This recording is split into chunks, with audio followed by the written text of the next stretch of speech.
Some men are born to good luck. All they do or try to do comes right. All that falls to them is so much gain. All their geese are swans, all their cards are trumps. Toss them which way you will, they will always, like poor puss, alight upon their legs and only move on so much the faster. The world may very likely not always think of them as they think of themselves, but what care they for the world? What can it know about the matter? One of these lucky beings was neighbor Hans. 7 long years he had worked hard for his master. At last he said, "Master, my time is up. I must go home and see my poor mother once more. So pray pay me my wages and let me go." And the master said, "You have been a faithful and good servant, Hans, so your pay shall be handsome." Then he gave him a lump of silver as big as his head. Hans took out his pocket handkerchief, put a piece of silver into it, threw it over his shoulder, and jogged off on his road homewards.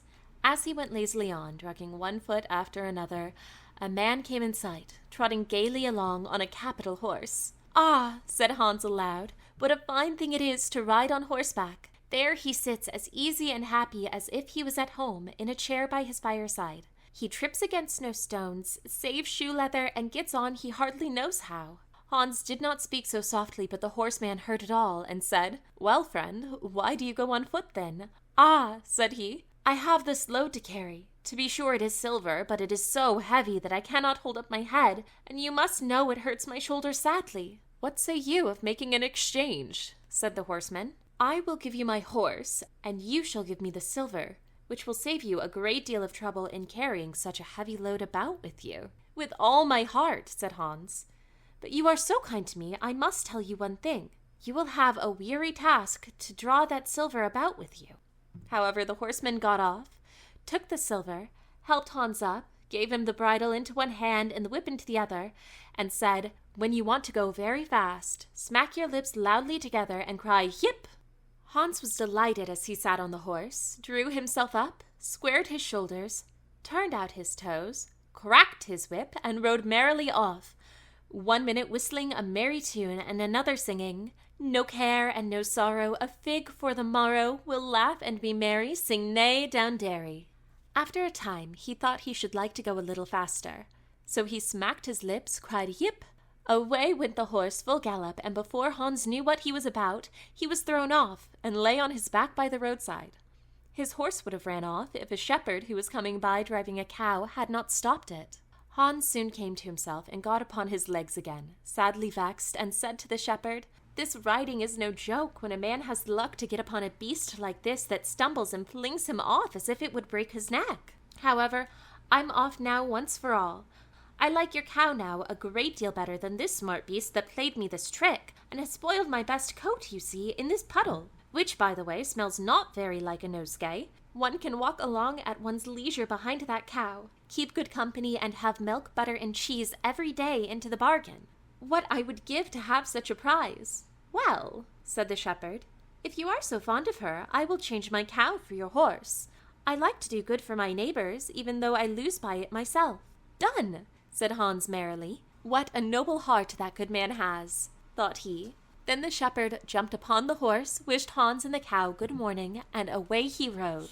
Hans brushed his coat, wiped his face and hands, rested a while, and then drove off his cow quietly, and thought his bargain a very lucky one. "If I have only a piece of bread, and I certainly shall always be able to get that, I can, whenever I like, eat my butter and cheese with it. And when I am thirsty, I can milk my cow and drink the milk, and what can I wish for more?" When he came to an inn, he halted, ate up all his bread, and gave away his last penny for a glass of beer. When he had rested himself, he set off again, driving his cow towards his mother's village. But the heat grew greater as soon as noon came on, till at last, as he found himself on a wide heath that would take him more than an hour to cross, he began to be so hot and parched that his tongue clave to the roof of his mouth. "I can find a cure for this," thought he. "Now I will milk my cow and quench my thirst." So he tied her to the stump of a tree and held his leather cap to milk into, but not a drop was to be had. Who would have thought that this cow, which was to bring him milk and butter and cheese, was all that time utterly dry? Hans had not thought of looking to that. While he was trying his luck in milking and managing the matter very clumsily, the uneasy beast began to think him very troublesome, and at last gave him such a kick on the head as knocked him down, and there he lay a long while senseless. Luckily, a butcher soon came by, driving a pig in a wheelbarrow. "What is the matter with you, my man?" said the butcher as he helped him up. Hans told him what had happened, and how he was dry and wanted to milk his cow, but found the cow was dry too. Then the butcher gave him a flask of ale, saying, "There, drink and refresh yourself. Your cow will give you no milk. Don't you see she is an old beast, good for nothing but the slaughterhouse?" "Alas, alas," said Hans, "who would have thought it? What a shame to take my horse and give me only a dry cow. If I kill her, what will she be good for? I hate cow beef. It is not tender enough for me. If it were a pig now, like that fat gentleman you are driving along at his ease, one could do something with it. It would at any rate make sausages." "Well," said the butcher, "I don't like to say no, when one is asked to do a kind neighborly thing. To please you, I will change and give you my fine fat pig for the cow." "Heaven will reward you for your kindness and self-denial," said Hans as he gave the butcher his cow, and taking the pig off the wheelbarrow, drove it away, holding it by the string that was tied to its leg. So on he jogged, and all seemed now to go right with him. He had met with some misfortunes, to be sure, but he was now well repaid for all. How could it be otherwise with such a traveling companion as he had at last got? The next man he met was a countryman, carrying a fine white goose. The countryman stopped to ask what was o'clock. This led to further chat, and Hans told him all his luck, how he had had so many good bargains, and how all the world went gay and smiling with him. The countryman then began to tell his tale, and said he was going to take the goose to a christening. "Feel," said he, "how heavy it is, and yet it is only 8 weeks old. Whoever roasts and eats it will find plenty of fat upon it. It has lived so well." "You're right," said Hans as he weighed it in his hand. "But if you talk of fat, my pig is no trifle." Meantime the countryman began to look grave and shook his head. "Hark ye," said he, "my worthy friend, you seem a good sort of fellow, so I can't help doing you a kind turn. Your pig may get you into a scrape. In the village I just came from, the squire has had a pig stolen out of his sty. I was dreadfully afraid when I saw you that you had got the squire's pig. If you have, and they catch you, it will be a bad job for you.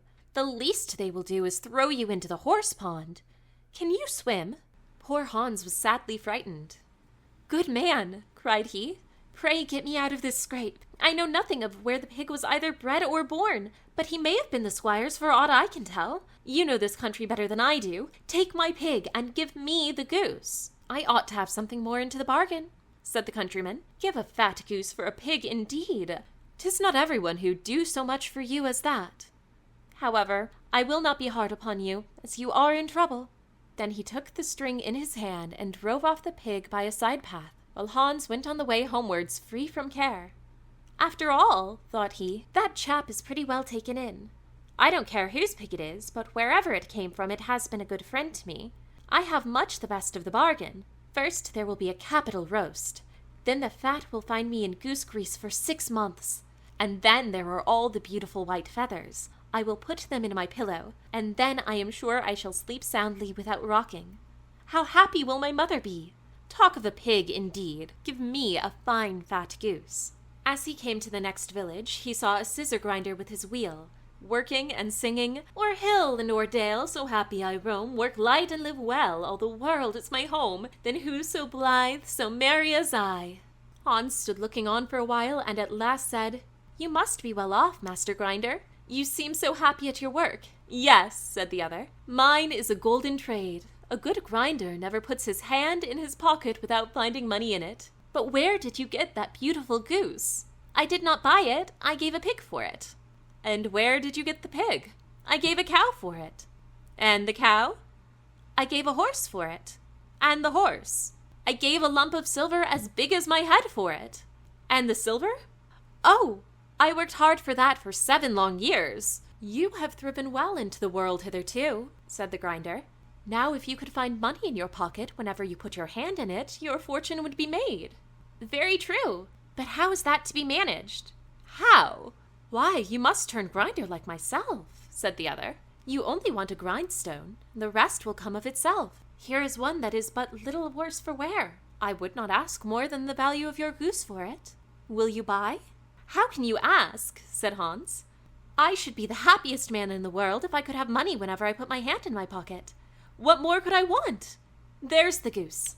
"Now," said the grinder, as he gave him a common rough stone that lay by his side, "this is a most capital stone. Do but work it well enough, and you can make an old nail cut with it."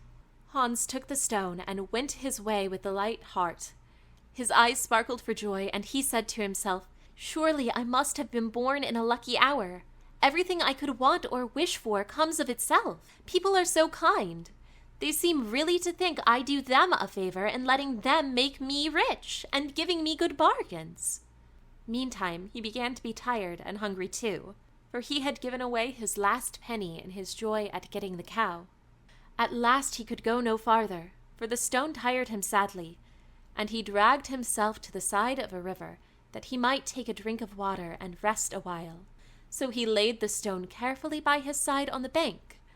But as he stooped down to drink, he forgot it, pushed it a little, and it rolled down plump into the stream. For a while he watched it sinking in the deep, clear water, then sprang up and danced for joy, and again fell upon his knees and thanked heaven with tears in his eyes for its kindness in taking away his only plague, the ugly, heavy stone. "How happy am I!" cried he. "Nobody ever was so lucky as I." Then up he got with a light heart, free from all his troubles, and walked on till he reached his mother's house, and told her how very easy the road to good luck was.